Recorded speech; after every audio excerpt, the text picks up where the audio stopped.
Would you rather have Andy Dalton or Dak? Colin. Dak. It's not a slam dunk. It's not a slam dunk. Not a slam dunk. Fuck that, all that shit. Okay, so it looks like finally the Cowboys slander has gotten way out of hand. Doesn't matter what network, Fox Sports 1, ESPN, even YouTube. All you have to do is say the Cowboys name like Candyman, and the trolls pop up out of nowhere. So what I'm gonna do is start a new series called Blow the Whistle. I'm gonna highlight the absolute worst Cowboy takes on TV, Twitter, wherever. Now I will say this, I do think some guys on TV are lying for a check, but parts in this segment were absolute disrespect. In this segment from The Herd, Colin picks which quarterbacks you'd rather have over Dak. Now I know this segment came out about a month ago, but it was so unreal, some of the reasons for picking guys over Dak. And don't get me wrong, some of these I agree with, and admit that they're fairly debatable, and a case can be made either way, which I'm totally fine with. But some select choices are straight trash, and you're about to see why. Have Jared Goff or Dak? Jared Goff was a number one pick for a reason. Jared Goff throws a beautiful football. Jared Goff is Matt Ryan with a better arm. Jared Goff easily. But right here he chooses Jared Goff because of his draft slot, and throws a nice football. No numbers, no examples, no real factors. Just the opinion of the GM that drafted Goff. And okay, he throws a nice looking football. But let's also point out, Dak has more wins, a better quarterback rating in the regular season and the postseason, and Goff has accounted for more interceptions and fumbles despite playing less games. Jimmy Garoppolo or Dak? Closer, but Garoppolo, I think, throws a better football.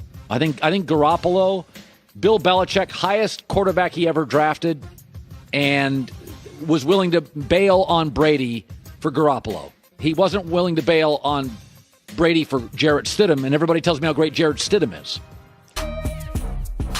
All right, so once again, he talks about draft stock and throwing a nice looking pass. Again, doesn't give any reasoning or facts, just lets his opinion be formed by other people. I don't even think it's fair to debate these two players' stats because Jimmy has only played in one full season. And if I'm keeping it completely real, people will say, well, he played in a Super Bowl, except he lost that game. And he averaged 90 yards passing in the 2 games before that. So it's not the body of work you would take in picking him for sure over Dak. Matt Stafford or Dak? Oh, Matt Stafford's a better talent. Yeah, I don't think anybody doubts that. Now, Matt Stafford is underachieved in my opinion, but in terms of a talent, he's a little too casual at times. Brock Heward used that word, but Matt's a big-time talent.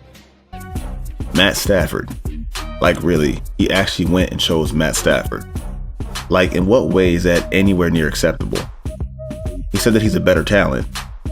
What he's saying is that he throws the football harder. That's what he's saying.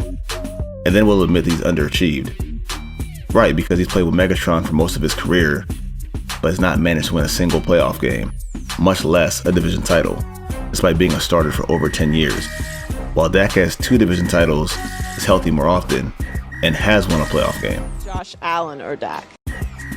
Just to let you know, the takes from here on out are about to get unquestionably stupid and insanely baseless. Oh, first of all, Josh Allen's arm is a cannon. Josh Allen's bigger. He's more athletic with a much better arm. Now, Josh Allen, his judgment, he can make bad throws. That's where I like Dak. But if you're stacking up talent, I think almost every GM would take Josh Allen. So here we go again with the bigger, faster, more athletic stuff. When all before, it was about who threw a better pass. And he still wants to mention arm strength, like players with big arms can't bust, like Ryan Leaf, Steph George, and Jamarcus Russell. Then proceeds to say that he can make bad throws. Of course he can, because he's never completed more than 60% passing as a starter, dating back to college. Again, repeatedly mentions throwing talent for his other picks, when almost 20% of Josh Allen's total production is based on rushing yards. Sam Darnold or Dak? Sam Darnold, he's a playmaker. He's a first-round quarterback. Dak's had a great O-line. Sam's had an atrocious O-line. Dak has had a great running back. Sam has Le'Veon Bell, who Adam Gase I don't think loves. Sam hasn't had any help so far. If you gave Sam Dak's people and Dak Sam people surrounding him, Sam Darnold today is probably favored to win that division because Sam Darnold's a playmaker. Seen ghosts. Seen ghosts.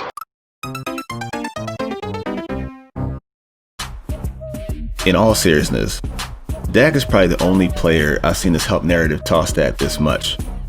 Before, the narrative was he couldn't elevate bad players to perform, but now he has too much help. But yeah, Sam's a playmaker. You didn't forget the names of the retired guys on that list.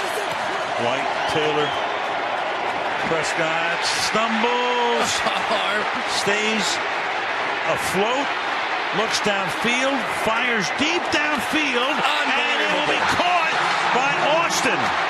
Arguably the greatest pass rusher in our time, J.J. Watt. He gets away from him, puts a hand down, under pressure, escapes again, takes it and throws it as far as he can down the field and makes the play.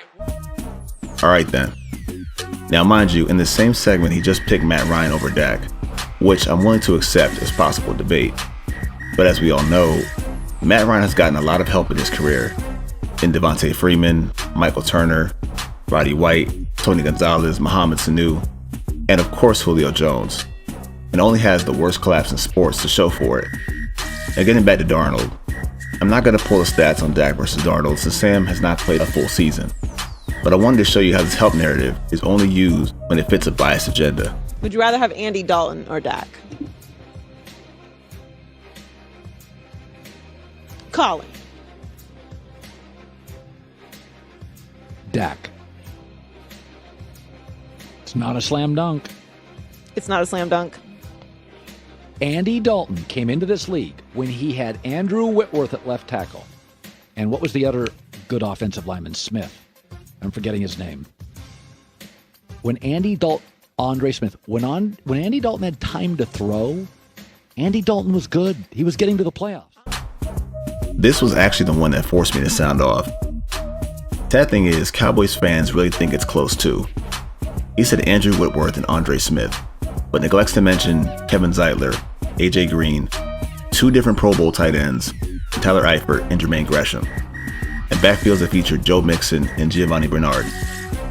So I mentioned all that help, and Andy Dalton was good, and getting to the playoffs, as Colin said, so that Andy Dalton could perform like this in the playoffs.